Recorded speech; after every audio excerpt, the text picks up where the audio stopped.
Bienvenue sur CamNews 24. Les titres qui meublent cette édition d'information. Ce 16 octobre 2015 est déclarée journée de deuil national au Cameroun. Ceci en hommage aux victimes camerounaises mortes en plein pèlerinage à la Mecque le 24 septembre dernier. Annonce faite lors du Conseil de ministres présidé hier jeudi 15 octobre 2015 par le président de la République, Paul Biya. Et puis, coopération multilatérale, le ministère camerounais de la Santé publique et ses partenaires évaluent le CD2 Santé 1 et envisagent d'alléger les procédures habituelles entre les différents partenaires. Le vœu a été émis à Yaoundé au cours d'une réunion présidée par André Mamafouda. Bienvenue au journal. Ouvrons ce journal avec le décret instituant la journée du vendredi 16 octobre 2015, journée de deuil national. Vu la Constitution, le président de la République décrète, article 1er, la journée du vendredi 16 octobre 2015 est déclarée journée de deuil national en la mémoire des pèlerins camerounais victimes de la bousculade meurtrière survenue le 24 septembre dernier 2015 dans la vallée de Mina, lors du grand pèlerinage de la Mecque. Article 2, les drapeaux seront mis en berne toute la journée sur l'étendue du territoire national. Article 3, le présent décret sera enregistré et publié suivant la procédure d'urgence, plus insérée au journal officiel en français et en langue anglaise. Yaoundé, le 15 octobre 2015. Le président de la République. Puis, parlons à présent du Conseil des ministres qui a réuni autour du président de la République, Paul Biya, hier 15 octobre 2015, les membres du gouvernement réaménagé le 2 octobre dernier. Occasion pour Paul Biya de prescrire la sérénité dans la mise en œuvre du plan d'urgence initié le 9 décembre 2014 et les préparatifs des Coupes d'Afrique des Nations de football en 2016 et 2019.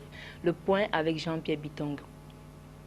Au départ, Paul Biya a réitéré aux familles éprouvées ses très sincères condoléances ainsi que celles de la nation tout entière suite au gigantesque mouvement de foule survenu le 24 septembre 2015 à la Mecque et qui a causé la mort de 76 Camerounais, faisant savoir qu'il a instruit le déblocage d'une aide spéciale en faveur des blessés et des familles des victimes. À cet égard, il a décidé que ce 16 octobre 2015 sera une journée de deuil national.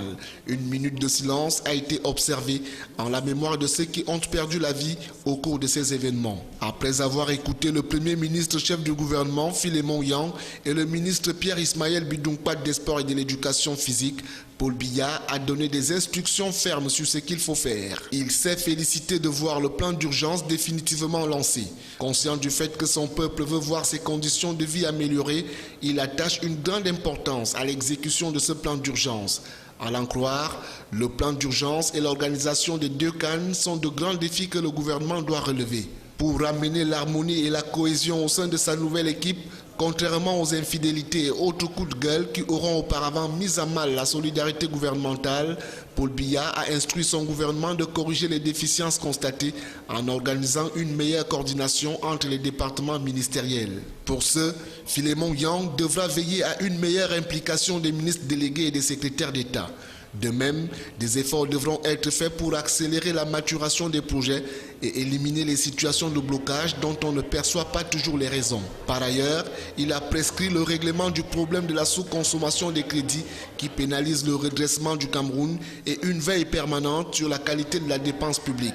À tous, il leur a demandé d'être habités de façon constante par la discipline, l'esprit d'équipe, le dévouement, la loyauté, l'intégrité et le patriotisme. Des principes qui, selon lui, constituent la force des grands commis de l'État et des bâtisseurs. Pour ce qui est de la défense du territoire camerounais, de la protection des populations et de leurs biens, Paul Biya a fait savoir qu'aucun effort ne sera ménagé à cet égard. Ceci étant rangé au premier rang des priorités du gouvernement, la seconde priorité, à l'en croire, sera de tout faire pour maintenir, voire augmenter le rythme de la croissance.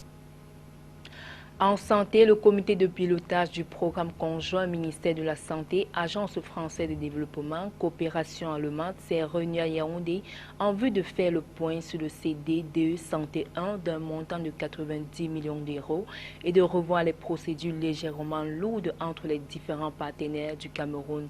Les travaux étaient présidés par le ministre André Mamafouda de la Santé publique. Le point avec Jean-Pierre Bitongo, Joseph Ateba. À en croire le ministre de la Santé, le volet 1 de ce programme conjoint qui a pour noyau central la santé maternelle a permis au Cameroun de soutenir le renouvellement de l'équipement de froid en ce qui concerne le programme élargi des vaccinations avec l'acquisition des chambres froides, des vaccins et des incinérateurs. Ce programme a alors soutenu les grands réseaux privés non lucratifs de santé qui représentent 40% de l'offre des soins, l'achat et appuient la lutte contre le VIH-Sida à travers la formation de personnel et le renforcement des centres de traitement. Aussi a-t-il contribué à l'achat d'antirétroviraux.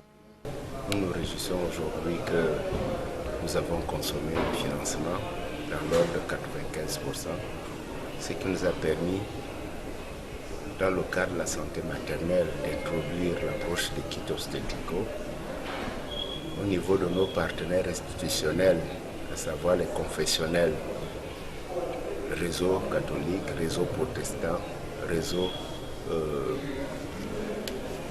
musulman et la fondation Adlochem. En ce qui concerne le deuxième volet de ce programme, qui est de 55 millions d'euros et demi, il a déjà permis de lancer le chèque santé qui est testé en direction des femmes enceintes. Il coûte 6 000 francs alors que les charges inhérentes à la femme enceinte jusqu'à l'accouchement sont estimées dans l'ordre de 60 000 francs CFA. Le projet a pour objectif de lutter contre la mortalité maternelle et néonatale. En effet, vous savez que les indicateurs concernant la mortalité maternelle au Cameroun sont plutôt au rouge. Il y a 782 femmes qui perdent la vie en donnant naissance sur 100 000 naissances vivantes. 782 femmes meurent sur 100 000 naissances vivantes. Alors, pour adresser ce problème-là, le gouvernement camerounais justement et ses partenaires ont mis les bouchées doubles en subventionnant massivement le projet Chèque Santé. Avec le second volet de ce programme conjoint, le Cameroun va réhabiliter et équiper environ une centaine de formations sanitaires, notamment dans l'axe mère-enfant. Le C2D, le contrat de désendettement et de développement, constitue pour le Cameroun le plus important programme d'annulation et de reconversion de sa dette extérieure. Exploitation du fait de Bamlam, Blondo Tala Tala est le tout nouveau coordonnateur de l'unité opérationnelle de gestion du programme d'aménagement et de développement intégré de la boucle minière du Dja et de la zone frontalière adjacente. Il a été installé dans ses nouvelles fonctions par le ministre de l'économie, de la planification et de l'aménagement du territoire, Louis Bapès, Salomon Foué, Marcel Vendor et Éric Ticheux.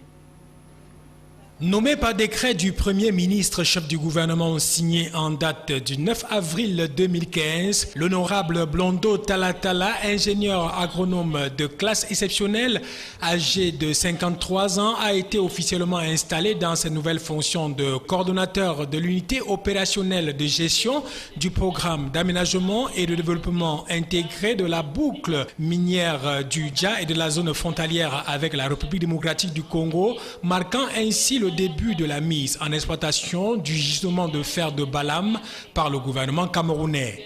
Le programme ainsi lancé a pour objectif global l'amélioration des conditions de vie des populations de la zone cible et de promouvoir des échanges transfrontaliers dans la dite zone à travers l'aménagement et la construction des infrastructures socio-économiques de développement et l'appui institutionnel dans le cadre de l'exploitation du gisement de fer de Balam et d'autres projets miniers structurants dans la région concernée.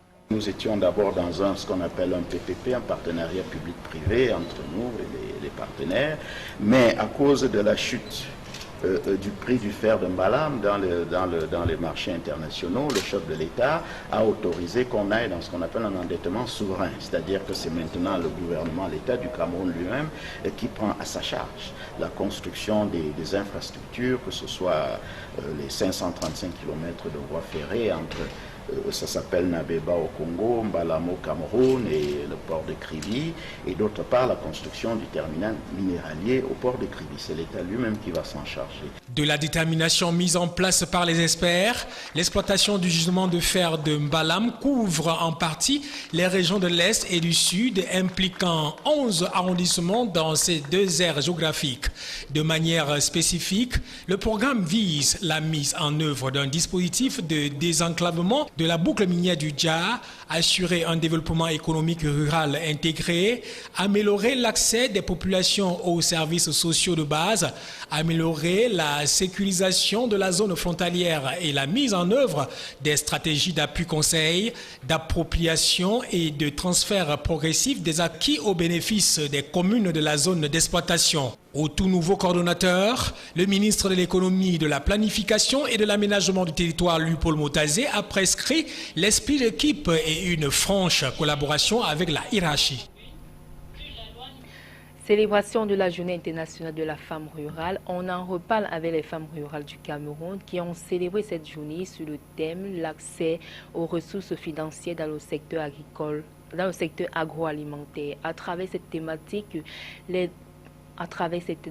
les pouvoirs publics souhaitent créer un cadre propice pour la vulgarisation de la stratégie de la finance exclusive. Ceci à travers le programme d'appui à la promotion de l'entrepreneuriat féminin qui vise à améliorer l'accès des femmes rurales au crédit. Le compte rendu de Donna Ayuso. Les femmes rurales, dont la majorité dépend des ressources naturelles et de l'agriculture pour leur subsistance, représentent plus d'un quart de la population mondiale totale. Dans les pays en développement, elles constituent environ 43% de la main-d'œuvre agricole et elles produisent, transforment et préparent la plupart des aliments qui sont disponibles, ce qui signifie que la responsabilité en matière de sécurité alimentaire leur incombe principalement. Vu que 76% des personnes extrêmement pauvres vivent en milieu rural, le fait de veiller à ce que les femmes en zone rurale accèdent aux ressources agricoles productives autonomise non seulement les femmes, mais contribue aussi à réduire la faim et la pauvreté dans le monde. Pour l'occasion, les femmes rurales du Cameroun ont célébré leur journée sous le thème de l'accès aux ressources financières dans le secteur agroalimentaire.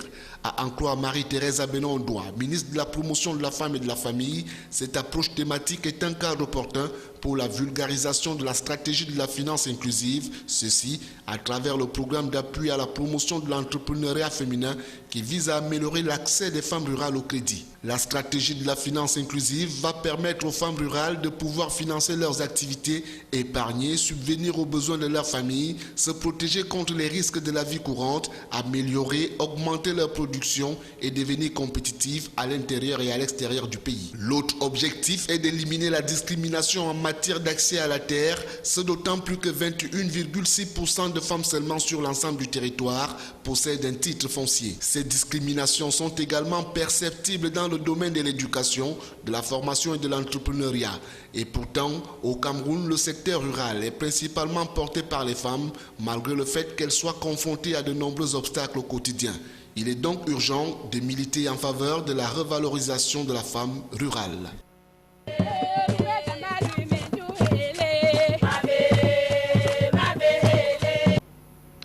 Fin du journal et bonne suite des programmes sur CANews 24.